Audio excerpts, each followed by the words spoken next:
Hello छात्रों, आप सभी का स्वागत है आपका अपने यूट्यूब चैनल स्टार एजुकेशन में। मैं लक्ष्मण सिंह लोधी आप सभी का स्वागत करता हूं।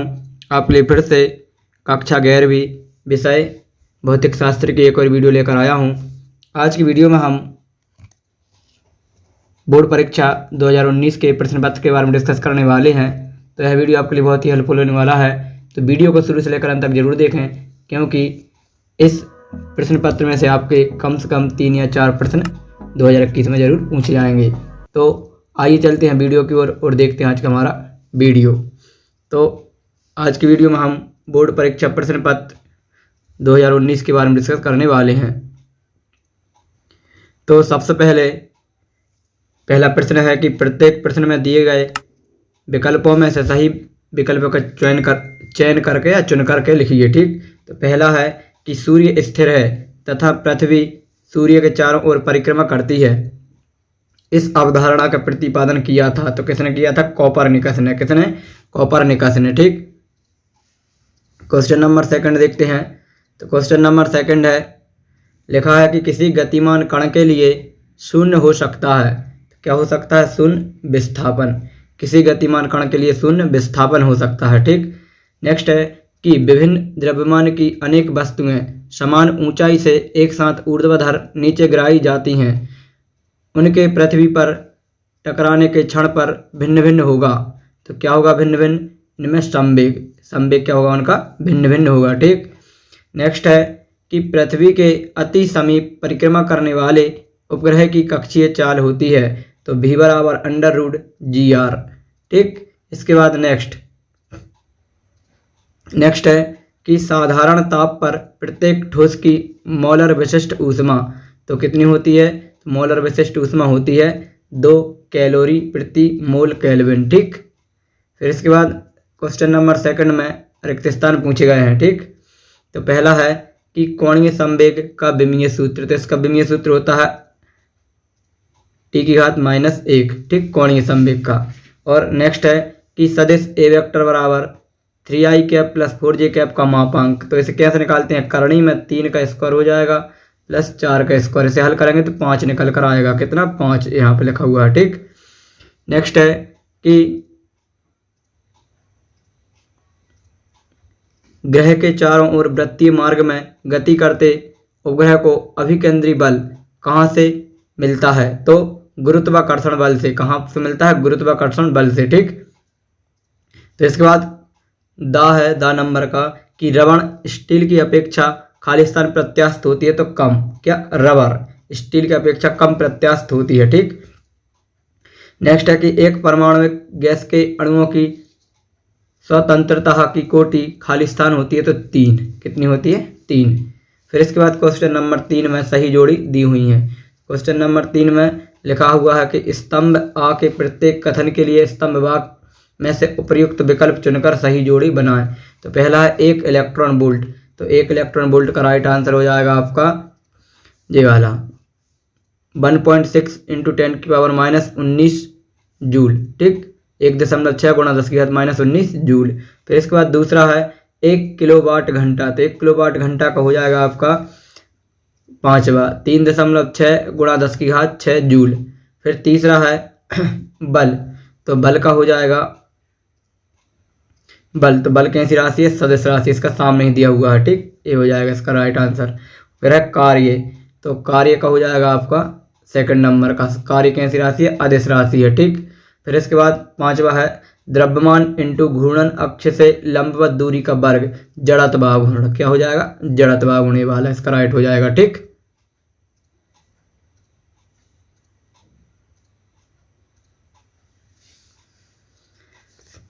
फिर इसके बाद में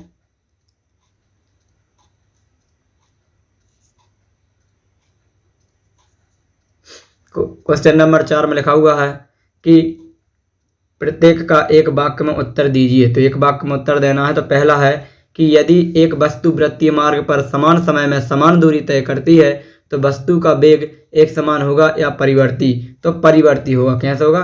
परिवर्ती। ठीक, नेक्स्ट है क्या कोई उपग्रह अपनी कक्षा में घूमते हुए पृथ्वी के गुरुत्वाकर्षण बल के विरुद्ध कोई कार्य करता है? तो नहीं करता। इसका राइट आंसर हो जाएगा नहीं। ठीक, नहीं करता।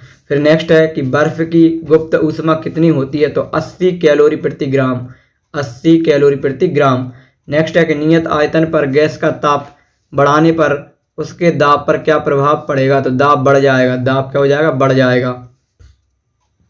और नेक्स्ट है कि सरल आवर्त गति करते कण का वेग अधिकतम कब होता है, तो माध्य स्थिति में। उसका वेग कब होता है, जब वह माध्य स्थिति में आ जाता है। ठीक, फिर इसके बाद क्वेश्चन नंबर 5 से आपके 2 नंबर के प्रश्न स्टार्ट होते हैं। तो क्वेश्चन नंबर 5 में लिखा हुआ है कि घर्षण किसे कहते हैं, तो घर्षण की परिभाषा लिखना आती है। नेक्स्ट है अथवा में कि अभिकेंद्रीय त्वरण से आप क्या समझते हैं या क्या तात्पर्य है। छठवें में था स्मॉल जी और कैपिटल जी में कोई दो अंतर, ये गुरुत्वीय त्वरण है, ये गुरुत्वीय नियतांक है। ठीक, पलायन वेग क्या है।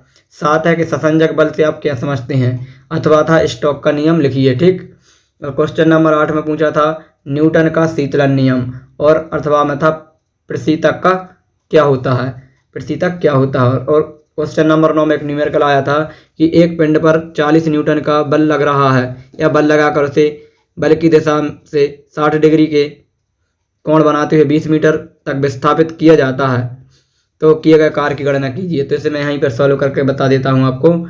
तो इसमें कार्य W बराबर होता है F into D cos theta. ठीक, तो आप इसमें F का मान रखना कितना 40 और डी का मान रखना 20 और cos 60, cos 60 का मान होता है 1/2। तो F का मान कितना है 40 और डी का मान कितना है 20 और cos 60 का मान होता है 1/2। इसे काट देंगे कितना जाएगा 10 और गुणा कर देंगे तो 400 जूल। कार्य कितना जाएगा 400 जूल कार्य करना पड़ेगा। ठीक, फिर इसके बाद क्वेश्चन नंबर अथवा में भी दिया था, नवे के अथवा में एक न्यूमेरिकल आया था कि द्रव्यमान 500 ग्राम की एक गेंद प्रारंभ में विराम अवस्था में है, इस पर 10 सेकंड तक 2 न्यूटन का बल लगाया जाता है, तो गेंद की गतिज ऊर्जा की गणना कीजिए। तो गतिज ऊर्जा होती है 1/2 mv²। ठीक, तो यहाँ से आप इसे निकालेंगे। फिर इसके बाद में क्वेश्चन नंबर 10 में लिखा था किसी व्यक्ति का ताप 104 डिग्री फ़ारेनहाइट है, इसे बदलिए सेल्सियस पैमाने में और परम ताप पैमाने में। और क्वेश्चन नंबर 10 का अथवा में आया था कि कार्बन इंजन की दक्षता 100% कब होती है, क्या यह व्यवहार में संभव है। और फिर इसके बाद क्वेश्चन नंबर 11 में आया था कि आदर्श गैस के कोई 3 गुण लिखिए। और अथवा में था कि ऊर्जा के समविभाजन नियम का उल्लेख करते हुए एक परमाणुविक गैस की मोलर विशिष्ट ऊष्मा के लिए व्यंजक प्राप्त कीजिए।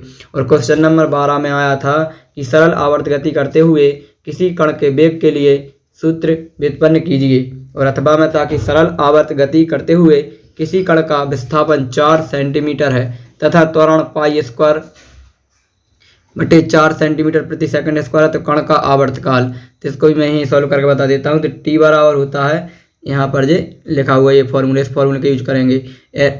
क्या होता है 2π√L, L का मान कितना दिया है, तो L है अपना 4 और विस्थापन मतलब G का मान कितना दिया π²/4। ये 4 चौके ऊपर जाकर 16 हो जाएंगे, ये π² बाहर आ जाएगा क्योंकि इस पर स्क्वायर लगा है। तो क्या हो जाएगा 2π इंटू में 16 को बाहर निकालेंगे 4 और बटे में पाई, एक पाई से एक पाई कैंसिल हो जाएगा, 4 दूनी 8, कितना आ जाएगा 8। ठीक, आवर्तकाल। फिर इसके बाद क्वेश्चन नंबर 13 में विमीय विधि द्वारा इसकी हमें सत्यता की जांच करना थी। तो यहाँ पर T का, L का और G का विमीय सूत्र रख देते। ठीक, और इसके अथवा में निम्न भौतिक राशियों की विमाएं ज्ञात कीजिए। ऊर्जा की विमा लिखना थी, प्रत्यास्थता की, गुरुत्वीय नियतांक और गुप्त ऊष्मा की। ठीक, और क्वेश्चन नंबर 14 में लिखा था कि न्यूटन गति के द्वितीय नियम क्या है, सूत्र F वेक्टर बराबर ma वेक्टर का निगमन कीजिए। और अथवा में है कि रैखिक संवेग संरक्षण का नियम लिखिए तथा सिद्ध कीजिए कि बाह्य बल की अनुपस्थिति में 2 कण निकाय का रैखिक संवेग संरक्षित रहता है। 2 कण के लिए हमें निकालना था। ठीक, फिर इसके बाद क्वेश्चन नंबर 15। तो क्वेश्चन नंबर 15 में आया था कि सिद्ध कीजिए कि किसी कण के कोणीय संवेग में परिवर्तन की दर उस पर आरोपित बल आघूर्ण के बराबर होता है। ठीक, तो L बराबर हमें निकालना था। ठीक, ये टाउ बराबर निकालना था हमें dL/dt, ये हमें निकालना था। ठीक, फिर इसके अथवा में था कि किसी अक्ष के परितः घूर्णन करने वाले पिंड की घूर्णन गतिज ऊर्जा के लिए व्यंजक E बराबर 1/2I² निगमित कीजिए। इसके आधार पर जड़त्व आघूर्ण को परिभाषित करना था। ठीक, और क्वेश्चन नंबर 16 में आया था कि किसी ठोस के रैखिक आयतन प्रसार तथा आयतन प्रसार गुणांक में रैखिक प्रसार गुणांक और आयतन प्रसार गुणांक में संबंध स्थापित कीजिए। और अथवा में था चालन, संवहन और विकिरण में अंतर, कोई 4 अंतर। और 17वां था व्यतिकरण एवं विस्पंद में अंतर। और अथवा में था दोनों सिरों पर खुली ऑर्गन नलिका से में बनने वाले अपरिगामी तरंग की मूल आवृत्ति के लिए व्यंजक निगमित कीजिए। ठीक। और क्वेश्चन नंबर 18 में था कि ऋजुरेखीय एक समान त्वरित गति के लिए वेग समय ग्राफ की सहायता से गति का तीसरा समीकरण निगमित कीजिए। और अथवा में था कि यदि किसी पिंड को क्षैतिज से कोई कोण बनाते ऊपर की ओर फेंका जाता है तो प्रक्षेपित किया जाता है तो सिद्ध कीजिए कि पिंड का मार्ग परवलयाकार होता है। ठीक। और 19 में था कि जी का मान पृथ्वी के तल से ऊपर जाने पर किस प्रकार बदलता है, आवश्यक सूत्र की स्थापना कीजिए। और अथवा था कि गुरुत्वीय स्थितिज ऊर्जा की परिभाषा देते हुए पृथ्वी तल से किसी वस्तु की गुरुत्वीय स्थितिज ऊर्जा के लिए व्यंजक निगमित कीजिए। तो ये हमारे 2019 का पेपर कंप्लीट होता है। यदि आप सभी इसका सॉल्यूशन चाहते हैं तो मैं नेक्स्ट वीडियो में इसका सॉल्यूशन लेकर आऊँगा। तो आपको हमारे चैनल को सब्सक्राइब करना होगा और यदि अभी तक आपने बेल आइकन को नहीं दबाया है तो बेल आइकन को दबाएंगे, क्योंकि मैं जैसे ही नेक्स्ट वीडियो अपलोड करूँगा तो उसका नोटिफिकेशन सबसे पहले आपके पास आ जाए। और वीडियो पसंद आया हो तो वीडियो को लाइक जरूर करें और अधिक से अधिक बच्चों के लिए वीडियो शेयर करें। मिलेंगे नेक्स्ट वीडियो में, तब तक के लिए जय हिंद, जय भारत।